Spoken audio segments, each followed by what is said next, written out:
안녕하십니까. 한의학 입문TV 강의를 맡은 한의사 이한영입니다. 반갑습니다. 자, 오늘은 11편의 20조문 마지막 조문이 되겠습니다. 척취라는 용어, 우리가 그 후세에 들어서는 우리가 그 최근에 예를 들어서 한의학을 공부할 때 척취라는 용어에 대해서 익숙하잖아요. 그죠? 그러나 척취가 이렇게 의학적인 용어로 구체적으로 명시되어 있는 것은 어쨌든 간에 금계요략의 처음이라는 거. 중경서에는 척취라는 용어 자체가 없어요. 이런 것도 우리가 간접적으로 글을 공부하면서 우리가 단순히 의학 공부만 한다 생각하지 마시고 어떠한 용어의 그 어원이 어디에서부터 시작되어졌는가를 이해할 필요가 있어요. 자, 중경서에는 척취라는 개념이 없어요. 그죠? 금계요략에서 처음으로 나온 용어예요. 그러면은 어떻게 금계요략이 중경의 글이라고 단언할 수가 있죠? 일부의 처방들이 인용이 되어가지고 변증에 잡병에 인용이 됐다 그래가지고 중경의 처방이 인용이 됐다 그래가지고서 중경의 글이라고 단정 짓는 것은 굉장히 위험한 행위예요. 그러니까 금계요략이 중경이 썼던 중경이 쓰지 않았던 후세사한테 그것이 중요한 게 아니라 그 내용이 중요한 거예요. 그래서 우리가 글을 공부할 때 일종의 이거는 성경에서 그 모세 오경이라고 하는 거, 그러니까 창출래 및 신수사 그런 게 있잖아요. 창세기, 뭐 출애굽기, 민수기, 레위기 이래서 그게 이제 거기에 대해서 양식 비평이라는 말을 어떤 신학자가 써 양식 비평. 이런 거는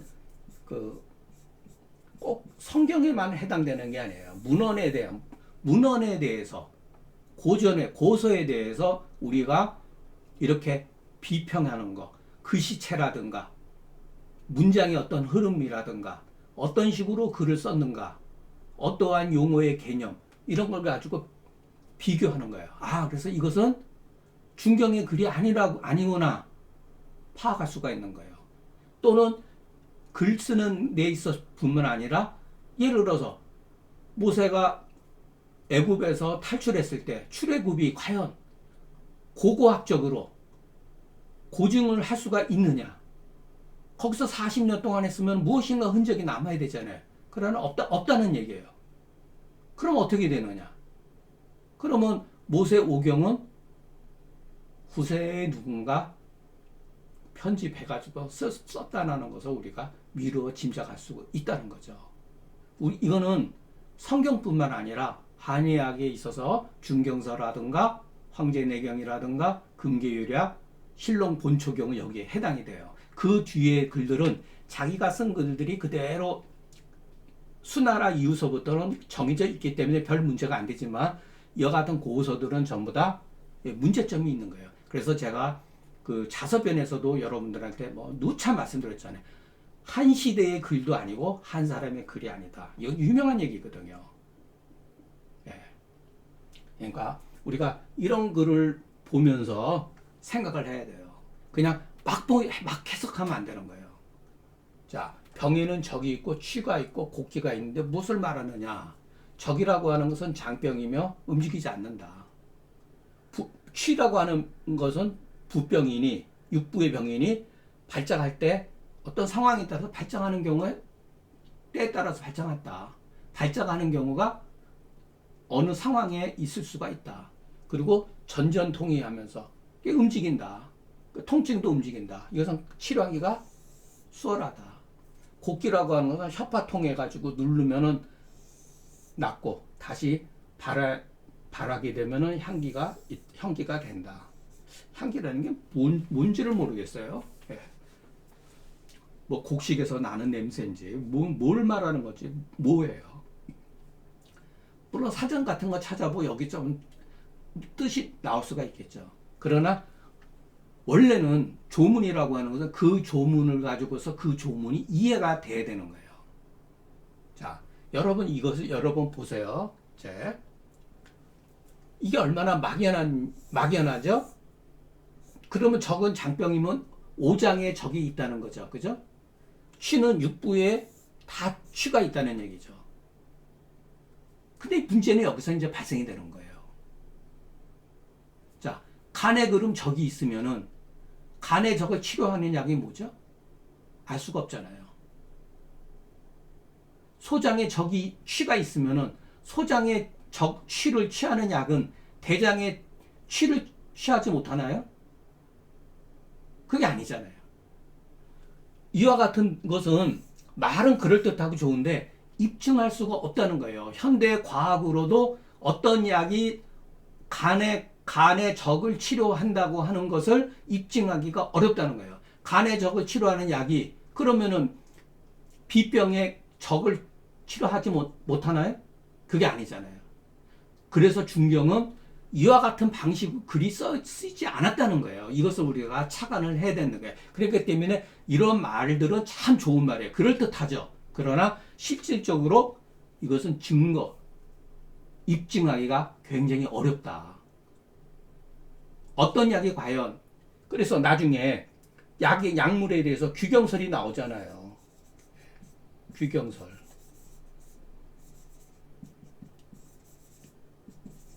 여러분, 이게 황당한 거예요. 일부 개연성이 있다 하더라도 왜 규경설이 나왔습니까? 오장 변증에 의해 가지고서 약물을 구분하다 보니까 보토파들은 그러면 비위를 보호해주고 치료하는 약은 뭐지? 백출이 환기 뭐 이렇게 될 수가 있겠네. 그러면 백출은 위경으로 들어가고 보토를 치료한다. 이런 식으로 날조한 거죠. 후세 사람이 이게 날조한 거예요. 이게 금원 사대가에 의해서부터 이와 같은 게 나오는 거예요. 이런 개념 속에는 궁극적으로 규경설을 만들 수밖에 없다는 거예요. 여러분, 우리가 공부할 때 얼마나 이것을 황당하면서 어쩔 수 없이 시험 공부도 해야 되니까 외우지 않았습니까? 우리가 20대에서부터 26살, 6년 동안 참 학문에 대한 열이 순수했잖아요. 그죠? 인생에서 정말 황금기 같은 시절이에요. 이 기간 동안 우리 머릿속에 입력되어 있는 글들을 한번 생각을 해보세요. 어떤 글인가? 황당한 글이에요. 황당한. 우리가 한의사가 돼가지고 경제적으로 이익도 많이 취하고 잘 살았는지 모르지만 우리들 가장 빛나는 인생에 있어서 황금기 같은 이 순간에 정말로 좋은 학문을 우리가 배워도 시원찮을 때 이런, 제가 한번 심한 얘기를 할게요. 이런 쓰레기 같은 글로서 우리가 오염됐다는 얘기예요. 자, 한의학이 욕먹는 이유. 이거를 보면 알 수 있죠. 자, 모든 적취의 대법에 요거는 조문 연속된 거예요. 내세의 부골자는 내정야고. 아이고, 요거 제가 확인을 못했네요. 네. 총구면 적이 흉중에 있고 조금 미출해서 총구에서 조금 출하면은 적이 후중에 있고. 참 저는 이건 저도 해석 못해요.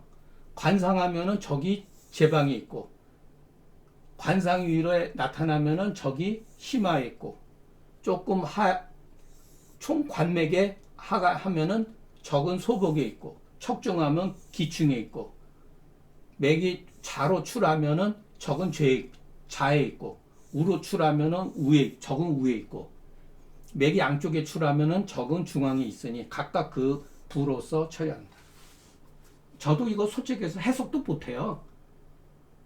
알고 싶지도 않고. 그래서 찾아보지도 않았어요. 남들은 이걸 어떻게 해석했는지.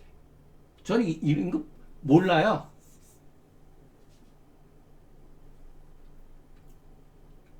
여러분 한번 보세요.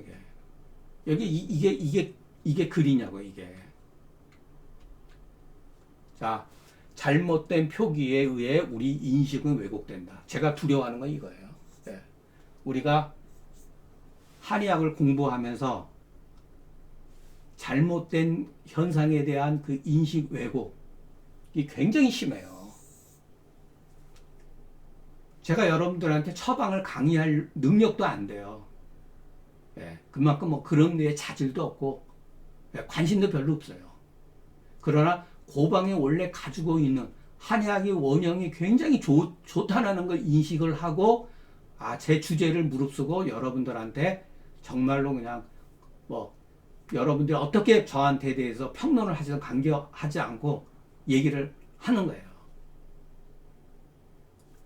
마침내 움직이지 않는 게 적이요 전전통이하는 것이 취하다고 하는 것은 그래도 옳지만, 적치가 장부의 병이라고 말하는 것은 옳지 않다. 왜냐하면 다른 이유가 아니다. 이른바 그 장이라고 하는 5장 중에 무슨 장이며 부라고 하는 거 6부 중에 무슨 부냐 말이에요. 그 적치의 원인은 기혈수 변조 가운데 협한인가 협렬인가, 이것이 중요한 거예요. 이것이.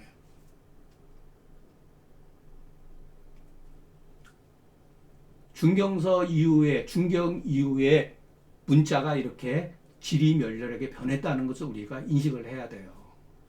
이런 것들이 계속해서 영향을 미치잖아요. 자, 그러면 이것을 우리가 어떻게 극복을 해야 되느냐? 중경서를 통해서 우리는 무엇을 배워야 되느냐? 자, 심화비편. 요거는 저는 편이라고 했는데 저 후배 하나는 건 경으로 읽어야 된다 이렇게 얘기하는 분인데, 그냥 편으로 읽으세요. 경이라고 하려면은 뭐 이렇게 써야 되는 거니까. 이렇게 돼 있으니까. 심화비편, 협파만, 흉욕고만, 제동계, 흉비결, 그러니까 흉비도 있고 흉결행도 있죠. 복창만, 복만, 소복급결, 소복고만. 중경서에 보면 이렇게 돼 있죠. 여러분, 이런 거가 완전히 몸에 배야 돼요. 이와 같은 용어에 대해서 우리가 완전히 마치 내가 항상 찾을 수 있는 준비 자세가 돼야 돼요. 그러니까 환자가 있으면은 항상 배를 복진을 해가지고 이 점검을 해야 된다는 거예요. 이것이 바로 적치가 아니면 무엇이냐? 적치의 증상. 중경은 이런 식으로 표현했잖아요. 그리고 중경은 복진을 통해서 이와 같은 사실을 얻었잖아요. 이것은 관념적인 병증이 아니에요. 반드시 환자의 몸을 촉진과 압진을 통해 가지고서 확인되어지는 증상이라는 거죠. 이것만큼 근거적인 게 어디 있어요? 2000년 전에 사람들의 인식은 이랬다는 거예요. 이것이 정확하지 않다 하더라도 이것과 처방이 현대의 관점에서 봤을 때 다 맞는 것은 아닐지라도 최소한도 그 시대의 사람들은 오히려 나름대로 이것이 바로 근거죠. 네, 근거를 가지고서 병독을 해소하려고 했다는 거죠. 심화비편은 이건 무슨 적이죠? 심적입니까? 아니면 비적입니까? 그와 같은 말이 안 되는 거잖아요. 이렇게 쓰는 것이 합리적인 거죠. 그래서 궁극적으로 우리가 이것도 제가 중경서에서 말했던 거예요. 어느 하나의 증상도 이와 같은 거, 이 어떠한 하나의 증상도 병독의 뿌리가 아님이 없고, 어떠한 처방도 대승기탕, 소승기, 예를 들어서 소시어탕, 영계출감탕 또는 도액승기탕, 어떠한 처방도 발본색원한 뜻이 아니면 없다. 물론 저도 약간 과장되는 건 있어요. 이런 표 같은 건 약간 과장됐지만은 이와 같은 뜻을 내포하고 있다라는 것을 우리가 이해를 할 필요가 있다는 거죠. 그래서 여러분, 이거는 제가 쓴 글이지만 뭐 여러분들한테 외우라 할 필요도 없어요.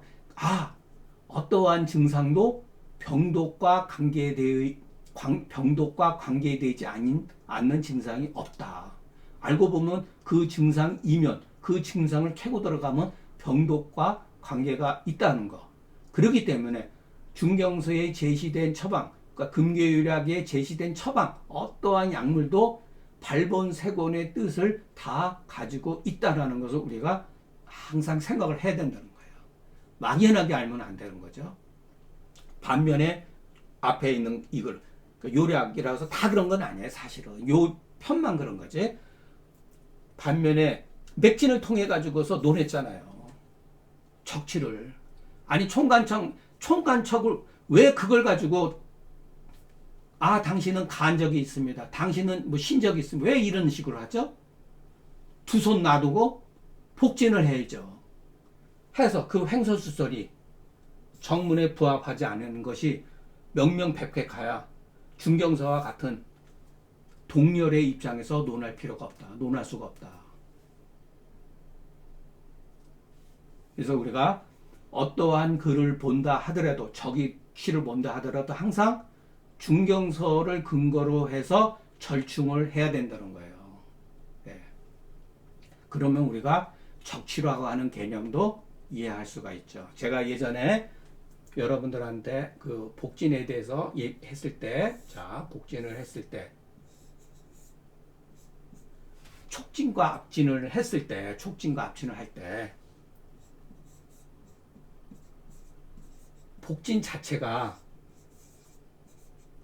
이 복진 자체가 치료의 개념을 가지고 있다. 처음에 환자의 몸을 가볍게 대면서 살며시 누르고 손바닥으로 누르고 또는 손가락으로 이렇게 누르기도 하고 때려보기도 하고 또는 배가 우리가 누웠을 때는 배가 약간 이렇게 꺼지는 게 좋은데 반대로 배가 이렇게 올라와 있다. 이거 일종의 복만이에요. 창만이죠. 그런데 눌렀을 때 물컹물컹 하면은 이것은 비교적 그 장독은 아직 이루지 않았구나. 대승기탕, 승기탕이 종류가 아니구나. 계지가 작약탕이나 계지가 작약 대왕탕 이렇게도 쓸 수가 있는 거죠. 그러니까 누워 있을 때 배가 보통 요게 뱉고 요게 뱉고 이렇게 올라와 있으면은 이게 일종의 복만이에요. 촉진과 압진 자체가 치료라는 거예요. 그리고 복진은 두 번, 세 번 하는 게 아니에요.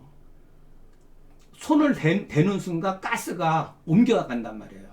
장에 고여 있는 물이 흩어져 버려요. 그래 두 번, 세 번 하면 잘 모른단 말이에요. 그렇기 때문에 신중해야 돼요. 환자가 오자마자 하는 게 아니라 환자가 베드에 누워서 최소한도 대화를 하고 나서 환자 오른쪽에 앉아서 살며시 한 3분 정도 있다가 재야 돼요. 이런데 눌렀는데 환자가 소리 하면은 이건 부어 있는 거예요. 흉부가 팽만해 있는 거예요. 눌렀을 때 누르는 정도여야지 아프면 안 되는 거예요. 이런데도 손가락으로 이렇게 눌러보고 지그시 눌러보고 이것을 통해 가지고 이 증상을 다 얻은 거죠. 그러니까 중경서는 관념적인 글이 아니라고 제가 몇 차례 여러분들한테 정말 귀에 못이 베기도록 말씀드렸듯이 이것이 우리가 환자를 보면서 익숙해져야 돼요. 이와 같은 거는. 왜냐하면 이와 같은 증상은 병독의 증상이고 발본색원한 약이다. 그런데 고금의 많은 의사들이 어떠한 한 사람도 이 사이에 이 조문 가운데 문제점을 변론하고 배격이라고 하는 것은 공격하는 거예요. 이거는 잘못됐다. 어떠한 한 사람도 일찍이 이 문제점에 대해서 거론하지 않은 거예요. 거론하지 않았어요. 네. 의정공간 같은 데 보면은 다 여기다가 그냥 해설 붙여놔가지고 알 수도 없는 글을 막 갖다 소설을 써버린 거예요. 그래서 제가 감히 지식도 짧고 부족한 재질로서 이 글은 옳다 하고 이 글은 잘못된 것은 잘못됐다고 비난하는 거. 옳은 것은 옳다 하고 잘못된 건 잘못됐다 하고 이 글은 믿을 만하니 믿어도 된다 하고 이 글은 의심되니까 의심해도 되고 하는 것은 제가 감히 이것은 뭐 다소 조금 문학적인 표현인데 그래도 여러분 이런 건 알아둘 필요는 있어요. 이와 같이 하는 것은 감히 좋은 거를 칭찬하는 것을 칭찬하고 폄하하는 것을 폄하하려고 하는 건 아니다. 이와 같은 조문은 옛날에도 합당하지 않았고 오늘날에도 합당치 않고 후세에도 합당하지 않다. 이건 올바른 글이 아니에요. 옛날 사람도 모르는 거예요.